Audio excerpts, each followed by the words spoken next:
Alright. Okay.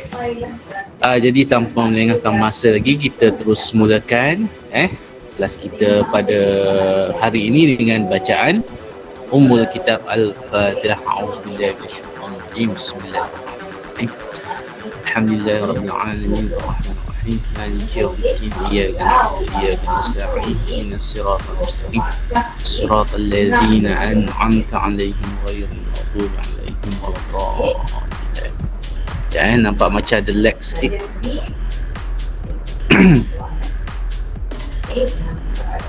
Okey, jadi pada hari ini kita akan mulakan kelas kita dengan topik 1 Okey, topik 1 adalah dunia mikroorganisma. Okey, jadi berapa ramai dah ada buku SPS yang beli dekat koperasi? Berapa ramai? Angkat tangan siapa yang dah ada buku SPS? Okey, ada beberapa. Jadi adakah ramai lagi yang belum dapatkan? Sebab kita dah mula akan mula PDPR ni selama 2 minggu jadi yang belum ada lagi tu sila dapatkan di koperasi sekolah lah secepat mungkin. Okey.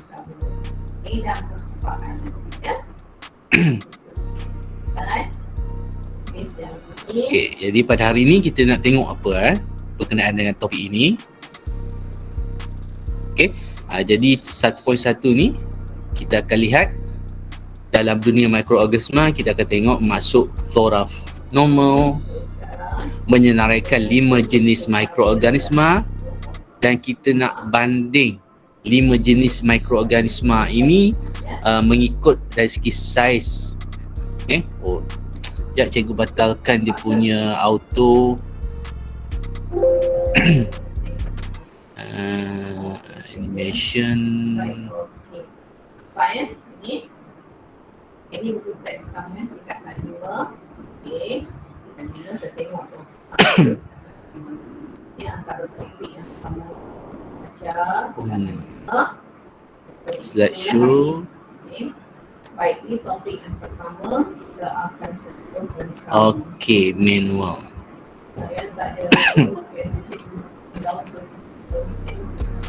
Okey.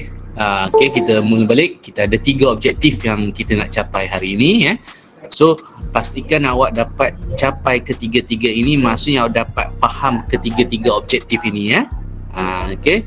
So, pada akhir kelas pun awak akan perlu rujuk buku teks kerana nanti ada buku SPS tu perlu dibuatlah nota latihan dalam itu Okey, jadi 1.1 dunia mikroorganisma. Jadi perkataan mikro. Okey, perkataan mikro itu merujuk kepada kecil. Okey, jadi apakah dia mikroorganisma? Okey, mikroorganisma adalah organisma ataupun hidupan. Jadi perkataan organisma itu bermaksud hidupan lah. Hidupan seni. Apa maksud seni kelas? Ada yang nak jawab? Sila respon jangan malu-malu. Okey, boleh respon, jangan malu-malu. Walaupun cikgu tak ajar awak tahu pas pun. Apakah maksud seni? Selain daripada seni pendidikan seni yang belajar masa menengah rendah ataupun sekarang ada yang ambil seni. Apa maksud seni? Yang tak nampak. Yang tak nampak tu gaib. Hidupan gaib, halus. Okey, terima kasih Haizat. Okey, Aizat Izzuddin. Okey, halus ataupun sangat kecil ia tak dapat dilihat dengan mata kasar kita. Jadi disebabkan dia sangat halus, kita perlu menggunakan mikroskop. Okey, jadi itulah dia maksud mikroorganisma. Objektif yang pertama tadi kan, apa maksud mikroorganisma. Okey, dan objektif yang kedua tadi, kita nak mengenal pasti ataupun mengetahui 5 jenis mikroorganisma. Okey, jadi ada 5 semuanya. Apakah ianya, awak perlu tahu setiap satu ni. Okay. Okey, jadi dalam objektif tadi kita tengok balik, patah balik. Cikgu ulang-ulang ni supaya awak dapat uh, tahulah apa yang awak nak capai hari ni. Pembelajaran kita perlu ada objektif. Jadi tadi kita tahu 5 jenis tapi kita belum senaraikan. Jadi tak tercapai lagi lah. Sekarang kita nak tengok masuk flora normal. Lepas tu yang ketiga ni baru kita tengok selepas ini. Okay? Jadi apa itu flora normal? Okey, jadi flora normal, objektif yang pertama tadi merupakan mikroorganisma yang ditemukan pada organisma sama ada manusia dan haiwan yang tidak menyebabkan penyakit. Jadi tak semua mikroorganisma ini menyebabkan penyakit. Okey, jadi flora normal apa dia lagi sekali? Mikroorganisma ada pada kita tapi tidak menyebabkan penyakit. Macam sekarang baru je minggu lepas cikgu kena COVID-19. Jadi itu adalah mikroorganisma yang disebabkan oleh virus. Itu menyebabkan penyakit. Jadi itu virus berbahaya. Sekarang flora normal dia ada pada kita tapi tidak menyebabkan penyakit. Jadi kena faham yang tu. Contohnya dekat situ kita ada beberapa contoh kat situ. Okay, di salur pernafasan, di kulit, di usus. Jadi mikroorganisma ini bakteria, sama ada bakteria ataupun organisma lain, mikroorganisma lain ada pada badan kita tapi tak menyebabkan penyakit. Bahkan dia membantu sistem badan kita untuk bekerja. Jadi inilah dia masuk flora normal. Okey, jadi fungsi dia yang lain, dia akan bersaing dengan patogen. Patogen ni adalah mikroorganisma jahat yang menyebabkan penyakit. Jadi kat sini dia bersaing untuk mendapatkan nutrien dan ianya dapat menghalang pembentukan koloni patogen. Ingat, jadi ada beberapa istilah yang awak kena faham. Patogen jahat. Sekarang kita nak tengok flora normal ni ada dalam badan kita. Tapi dia tak menyebabkan penyakit. Patogen menyebabkan penyakit. Jadi dia bersaing kedua-duanya ini. Jadi kalau dia kuat, dia menang, maka dia dapat menghalang pembentukan koloni patogen yang jahat tadi. Jadi selamatlah kita daripada terkena penyakit. Okey. So ianya juga dapat mensintesis. Sintesis tu apa kelas? Apa maksud sintesis? Perkataan-perkataan sains ni awak kena faham. Apa maksud sintesis? Seorang pun tak ada respons secara lisan. Boleh jawab dekat chat. Mungkin ada yang malu-malu lagi. Apa maksud sintesis? Tak ada. Okey, sintesis ni adalah menghasilkan. Okey, jadi menghasilkan apa? Menghasilkan B12 dan juga vitamin K. Seterusnya akan merangsang pertumbuhan tisu badan. Okey, tisu badan kita sentiasa perlu bertumbuh. Okey, sama ada nak ganti yang rosak ataupun yang barulah, sebab kita kan terutama peringkat anak-anak kecil dan juga awak lah, remaja akan sentiasa mengalami pertumbuhan. Okey, dan juga merangsang pembentukan antibodi lawan patogen dan penyakit. Jadi flora normal ni secara mudahnya kita cakap baik. Yang baik ada pada badan kita. Okey, selesai objektif yang pertama tadi. Faham apa itu flora normal. Jadi kita lihat kepada objektif yang kedua tadi. Kita nak tahu apa? Kita nak senaraikan 5 jenis mikroorganisma. Jadi kita dah tahu 5 jenis. 5 jenis. Cuma kita nak tahu apakah nama dia.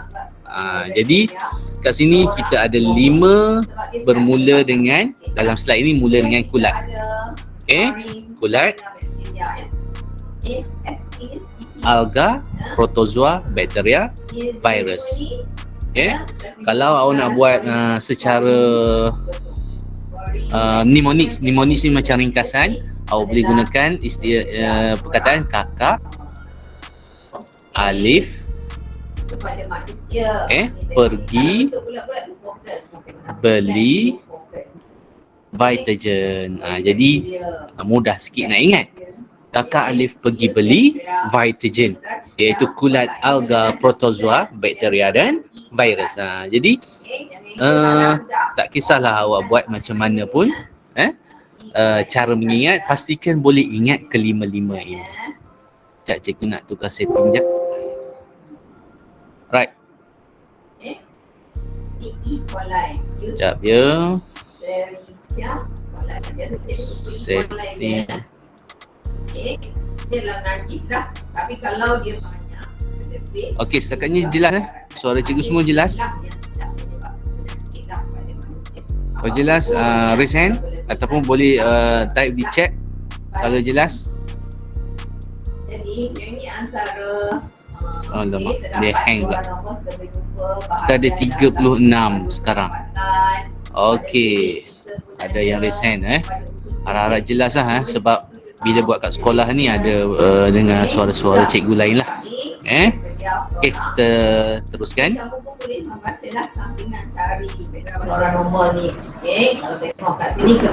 Okey, dah 5 jenis. Kakak alif pergi beli vitagen. Okey.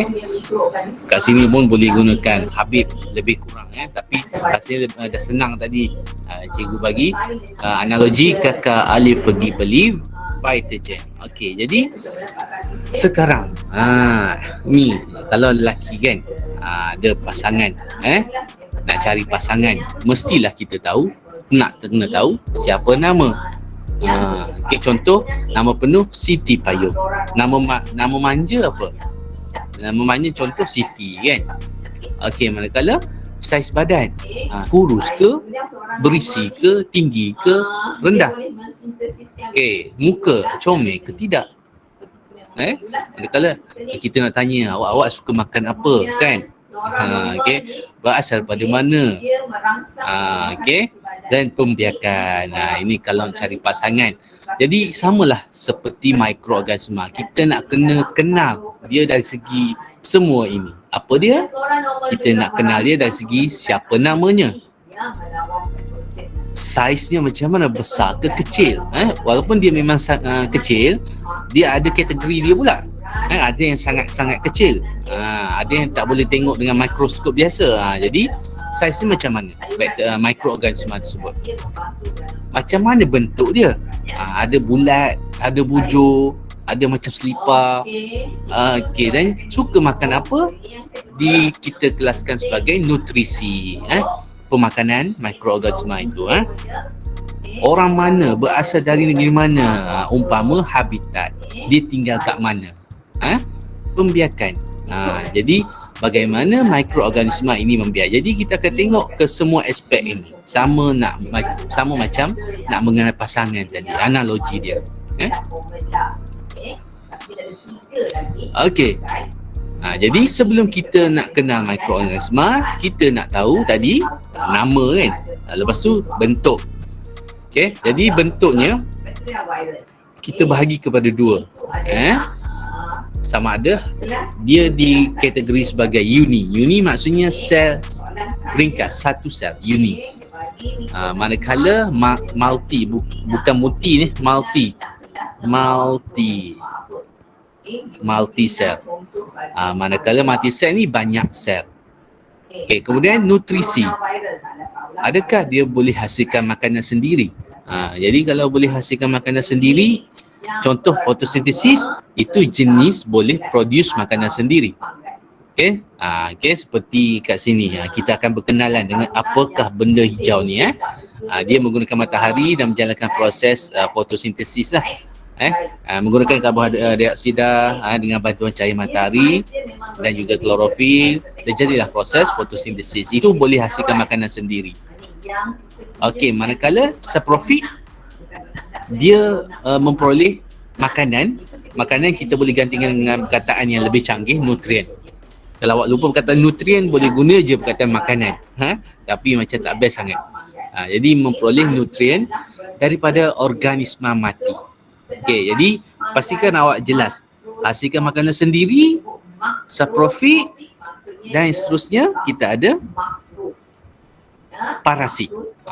Kita mungkin pernah dengar, kau ni macam parasit lah. Suka meminjam barang tapi tak pulangkan. Suka pinjam duit tapi tak bayar. Itu selalu kita guna perkataan parasit. So lebih kurang menyusahkan lah. Okay. Jadi kalau saprofit daripada haiwan mati seperti kulat ni jadi dia duduk pada tumbuhan yang dah mati. Jadi dia tak menyusahkan kita masa hidup. Parasit ni dia memperoleh nutrien daripada perumah yang sedang hidup. Okay, contoh cacing kan, nampak dekat situ kat mata okay, ada cacing kat situ. Jadi itu adalah contoh-contoh pemakanan. Hasil makanan sendiri, saprofit ataupun parasit. Okey, jadi kita berkenalan dulu dengan yang pertama tadi, kakak ataupun kulat ni. Jadi siapa nama? Namanya adalah fungi ataupun kulat. Jadi dua-dua perkataan ni awak boleh guna, fungi ataupun kulat. Contohnya yeast atau mukor. Jadi kenallah beberapa contoh.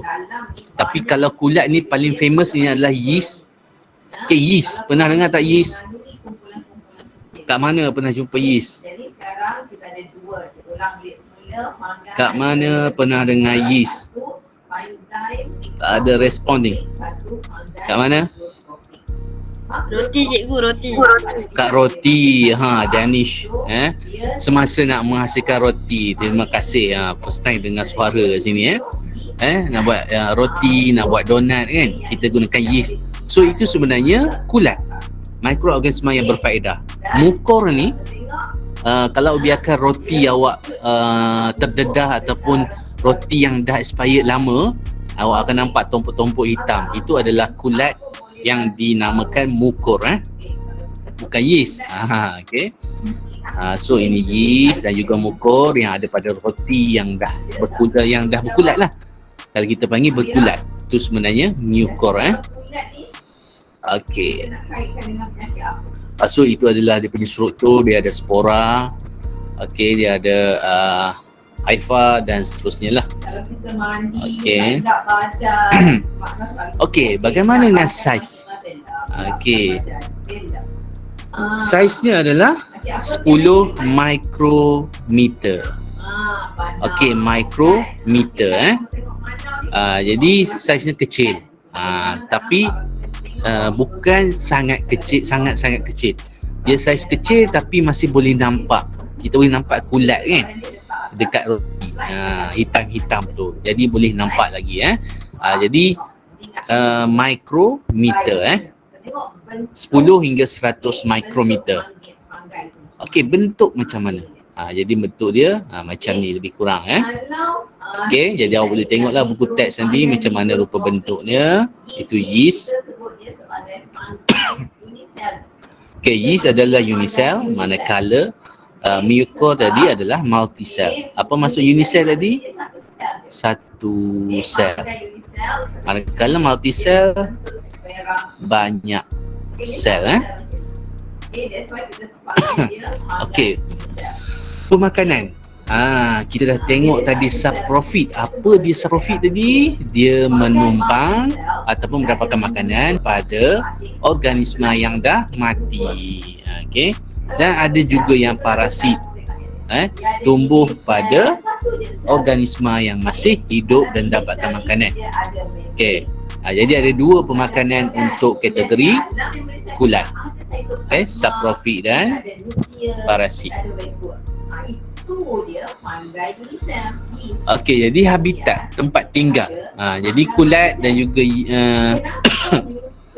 kategori fungi ataupun kulat ini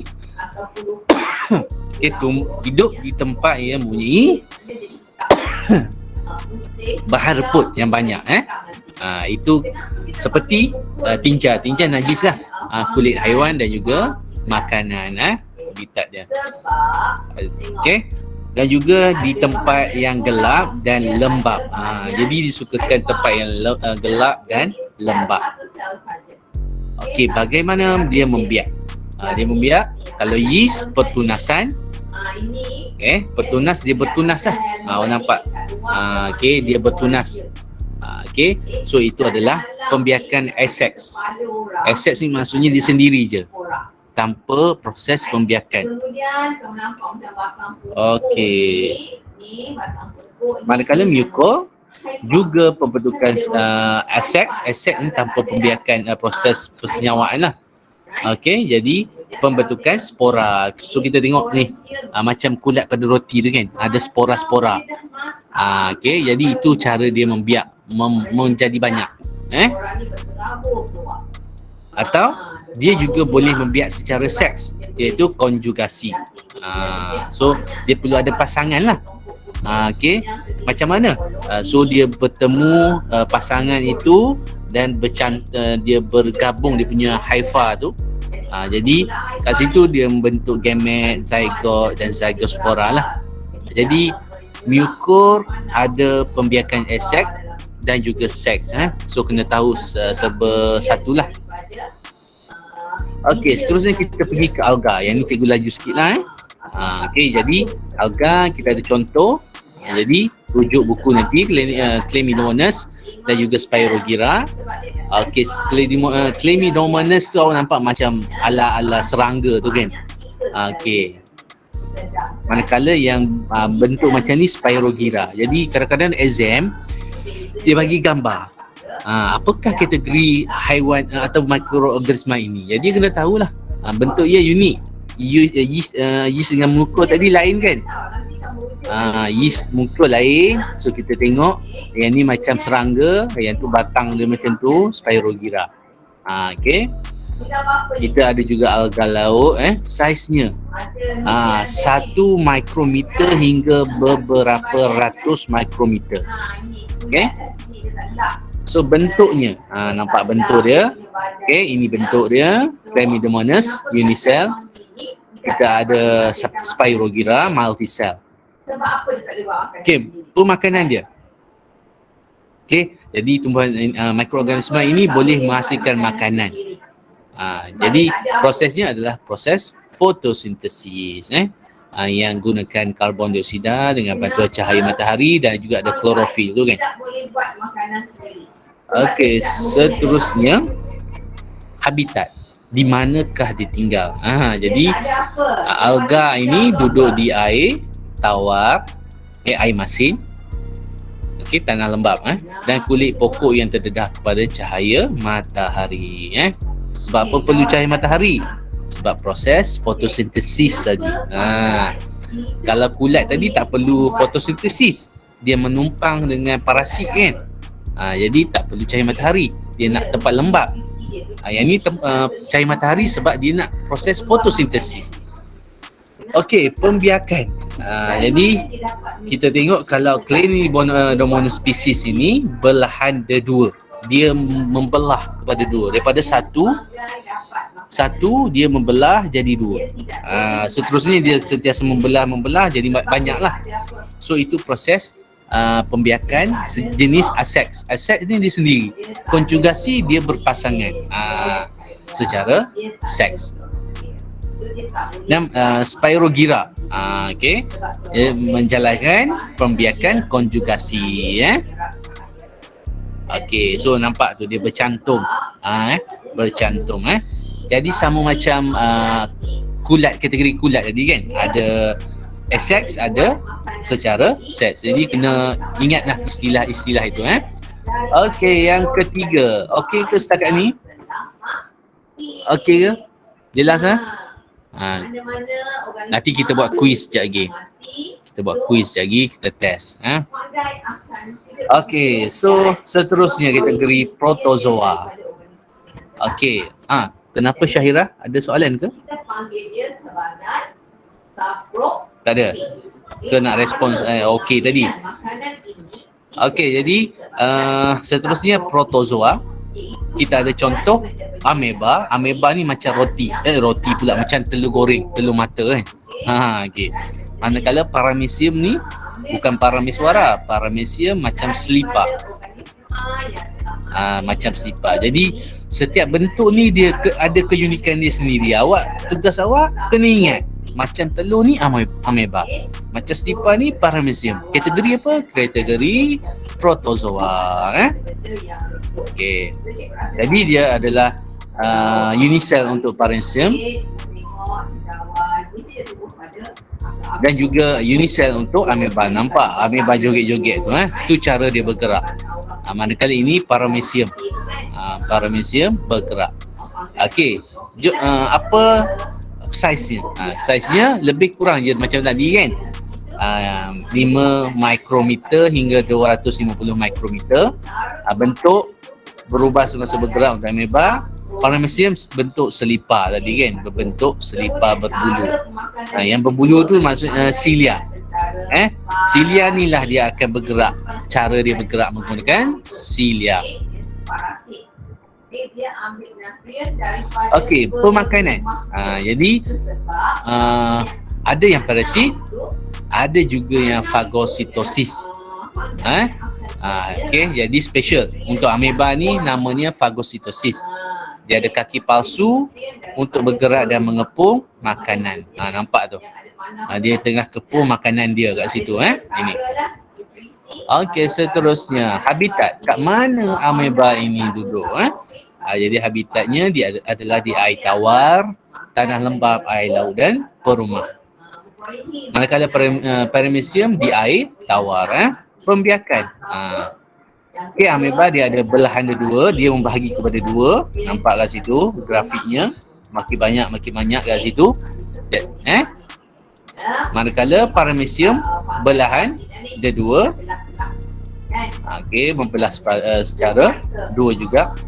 Dan juga secara konjugasi. Ingat, kita banyak jumpa konjugasi. Konjugasi mesti ada pasangan. Nampak dia berpasang kat situ. Okey, cuma jantinanya tak ada lah. Dia tak ada jantina Okey, jadi dia bergabung dua melalui proses konjugasi Jadi kalau seorang-seorang belahan dua ia adalah aseks. Oh, ni salah ni. Ni adalah aseks. Aseks ni tanpa pembiakan. Tanpa perlu yang lain. Dia seorang-seorang je Okey, ini adalah belahan dua, daripada satu jadi banyak. Okey, seterusnya bakteria yang keempat jadi bakteria ini adalah contoh bakteria. Kita ada bakteria streptococcus, bulat-bulat. Coccus maksud bulat. Okey, berbentuk pilin. Pilin ni berpintal. Okey, kita ada bentuk rod. Jadi rod ni macam batang batang rod. Manakala vibrio ni macam ni. Jadi ini adalah bentuk-bentuk bakteria. Jadi awak kena ingat juga Coccus sfera. Okey. Lepas kita ada pilin. Pilin berpintal. Berpilin kan. Kemudian kita ada bacillus ataupun rod. Bentuk batang macam tu. Dan last sekali kita ada vibrio. Saiznya dah mula kecil lah. Jadi bakteria dah mula kecil. Tadi sampai ratus-ratus kan. Nampak tak? Sekarang 0.2 hingga 10 mikrometer. Dan bakteria ni semuanya unicell, tak ada multicell. Tadi kita lihat beberapa contoh seperti kulat ada muka kan, multicell. Macam Spirogyra multicell. Jadi bakteria ni semuanya unicell. Bentuk kita dah tengok tadi, bentuk dia ada 4 jenis. Pemakanan. Bakteria boleh menghasilkan makanan sendiri dan juga saprofit menumpang pada yang mati. Parasit menumpang pada yang hidup. Jadi itu beza saprofit dan parasit. Habitat ada semua tempat. Dalam udara, air, tanah dan kesemua organisma dan bahan yang mereput. Okey, pembiakan. Okey, jadi ini adalah beberapa contoh. Kalau bacillus ini pembentukan spora. Okey. Juga konjugasi. Ingat konjugasi mesti berpasangan. Nampak berpasangan kat situ Cikgu laju sikit sebab 10.40 dah. Kita nampak quiz lagi. Dan yang terakhir sekali virus. Sebut virus ni memang sangat sinonim sekarang lah. Kita tengah diserang COVID-19 yang berpunca daripada virus coronavirus kan. Okey, jadi beberapa contoh virus. Kita ada virus influenza berbentuk sfera. Okey, kita ada virus mosaic helix, adenovirus polyhedral, bacteriophage complex. Jadi nampak kat sini berbentuk sfera. Okey. Jadi yang mana bentuk COVID-19? Cuba awak tengok. Yang mana satu kelas? Mesti awak dah banyak kali tengok kan, kalau virus COVID bentuk yang mana? Cuba respon. Aman. Mana satu? Sfera ke? Helix ke? Ataupun bacteriophage ke? Ataupun adenovirus? Mana satu? Sfera. Okey, Danish tahniah. Jadi COVID-19 bentuk sfera. Okey, kita tengok saiz. Kalau tengok tadi semakin kecil tadi bakteria pun dah kecil. So virus ini paling kecil. Jadi kalau tengok susunan tadi, kakak alif pergi beli Vitagen. Jadi ni boleh dikatakan disusun ikut saiz. Virus adalah yang paling kecil. Jadi soalan selalu tanya, apakah mikroorganisma yang paling kecil? Jadi jawapannya adalah virus. Mikroorganisma yang paling kecil yang wujud di muka bumi ini. Perlu guna mikroskop special, tak boleh guna mikroskop biasa. Dinamakan mikroskop elektron. Okey, bentuk. Itu dia mikroskop elektron. Kita tak ada kat sini. Okey, jadi struktur asas virus kita ada RNA. Kalau dengar teknologi Pfizer tu kan, menggunakan mRNA. Okay, itulah dia istilah-istilah berkaitan dengan virus. Okey, pemakanan. Sudah tentulah dia adalah secara parasit. Kan? COVID-19 kita masih sihat elok-elok dijangkiti oleh virus COVID-19. Jadi dia pemakanannya secara parasit, menjangkiti sel perumah. Jadi perumah untuk COVID-19 adalah manusia lah. Dia tak serang binatang untuk COVID-19 ini kan. Walaupun asal usul dikatakan daripada binatang. Okey, habitat. Tidak ditemukan di luar perumah kerana virus tidak menjalankan respirasi. Dia perlu perumah. Macam virus, sebab tu kita kena guna hand sanitizer kan. Sebab dan juga sabun, kerana kalau ada virus-virus di tangan kita, kalau kita sabun dia akan matilah sebelum dia masuk ke badan kita. Jadi itu pentingnya kita jaga SOP itu. Okey, pembiakan. Jadi dia menjangkiti sel perumah. Itu contoh badan kita. Dia masuk ke sel badan kita, dia cucuk viral genome. Viral genome dia, itulah yang menyebabkan kita sakit. Cara dia menjangkiti kita. Alright. Jadi selesai sudah kita tahu kelima-lima dan maklumat dia. Hidup, cara dia hidup, cara dia makan, tempat tinggal dia. Jadi itulah dia objektif kita hari ini. 3 objektif dah selesai. Jadi kita sambung sedikit lagi. Okey. Secara secara amnya. Ya. Siapa tu? Suka tak kalau pergi tempat macam ni? Okey. Kotor, ada lalat. Dan kalau pergi ke dapur dia tengok kotor macam ni. Jadi apa kaitan dengan mikroorganisma? Jadi untuk makan di kedai kita kena tengok kualiti kebersihan yang ada pada kedai. Okey. Jadi macam yang paling mudah kat kantin kita nampak kategori A kan, kebersihan. Maksudnya bersih lah. Jadi sebab apa kita nak yang bersih? Kerana kurangnya kewujudan mikroorganisma. Kalau kotor macam ni memang boleh menyebabkan penyakit. Okey. Dan kewujudan mikroorganisma sentiasa di sekeliling kita. Bakteria di sekeliling kita, virus ada di sekeliling kita yang kita tak nampak. Tangan kita. Tahukah kamu di handphone bakterianya dikatakan lebih banyak daripada yang wujud di toilet. Di telefon. Sekiranya tidak disanitize. Jadi telefon pun awak kena sanitize selalu. Sebab di telefon pelbagai mikroorganisma wujud sebenarnya.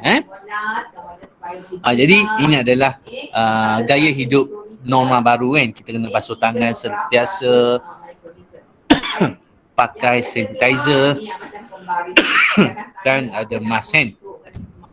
Kerana mikroorganisma wujud di sekeliling kita.